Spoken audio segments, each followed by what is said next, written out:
یہ جو دن چل رہے ہیں وہ ہمارے ہاں ہمارے حکمران کہتے ہیں مزید سخت فیصلے کرنے پڑیں گے۔ میں نے کہا تمہارے لیے تو آسان ہے، اس لیے کہ تم تو جس دفتر میں بیٹھ کے فیصلہ کرتے ہو اس کی تو بتی کوئی نہیں جاتی، تمہیں کیا پتا ہو، وہاں تو اسی بھی 1 منٹ کے لیے بند نہیں ہوتا۔ یہ تو اس سے پوچھو باپ سے کہ جو عید سے پہلے اپنی بیوی سے مشورہ کر رہا ہے کہ عید آ گئی ہے، اگر بیٹی کے گھر کپڑے نہ بھیجے تو اس کی ساس باتیں کرے گی۔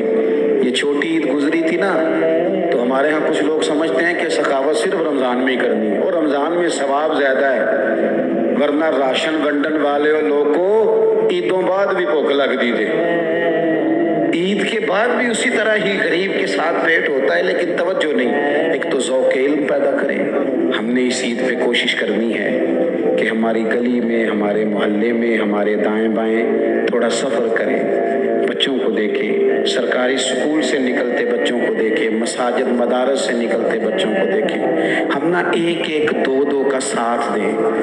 یہ جتنی سیاسی جماعتیں کام کر رہی ہیں، جن کی حکومت تھی، جن کی ہے، پتہ نہیں کل کس کی آئے گی، میں تو ذاتی طور پر ان سے پورا مایوس ہوں۔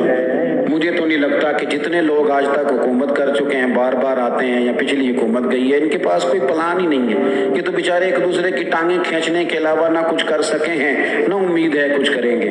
لیکن غریب کی تکلیف بڑھ گئی ہے۔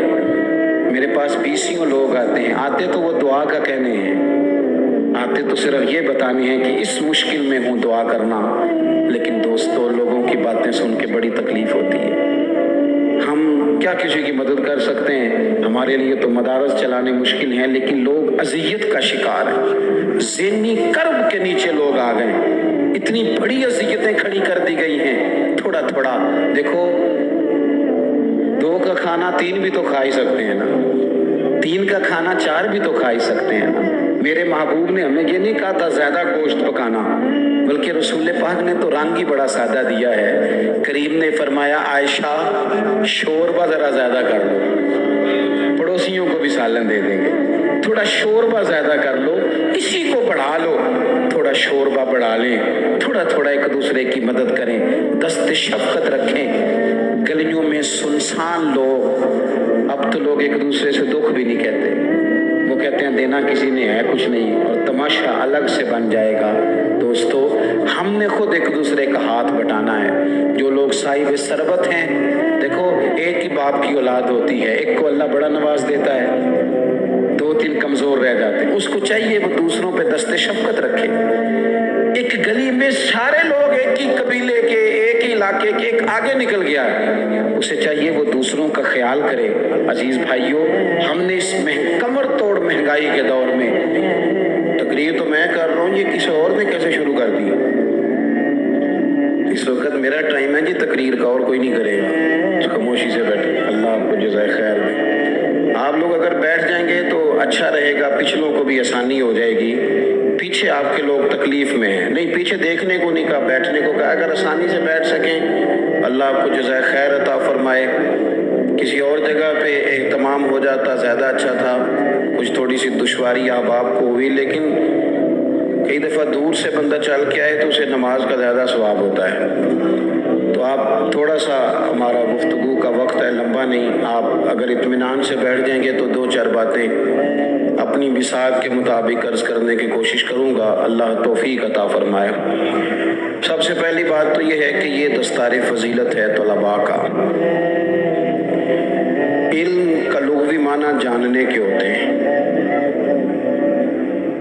علم حاصل کیا جاتا ہے کسی چیز کی معرفت کو حاصل کرنے کے لیے۔ جب ہم کوئی علم حاصل کرتے ہیں تو ہم یہ چاہتے ہیں کہ ہمیں اس چیز کے نفع اور نقصان کا پتہ چل جائے، اور جب ہم دینی علم حاصل کرتے ہیں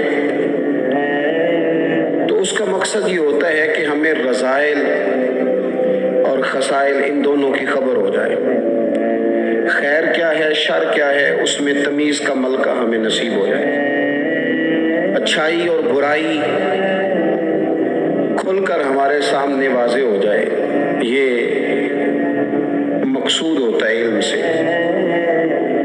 علم سے، تعلیم سے مقصد زیادہ باتیں کرنا نہیں ہوتا، ایک آدمی بہت زیادہ باتیں کرتا ہے تو شاید بڑا عالم ہے، ایک شخص بہت زیادہ گفتگو کرتا ہے تو اس کے پاس معلومات زیادہ، ایسا نہیں، بلکہ حضرت عبداللہ ابن مسعود رضی اللہ تعالیٰ عنہ سے جب کسی نے پوچھا تھا کہ بڑا عالم کون ہوتا ہے، تو آپ فرمانے لگے جو رب سے زیادہ ڈرے وہ بڑا عالم ہے۔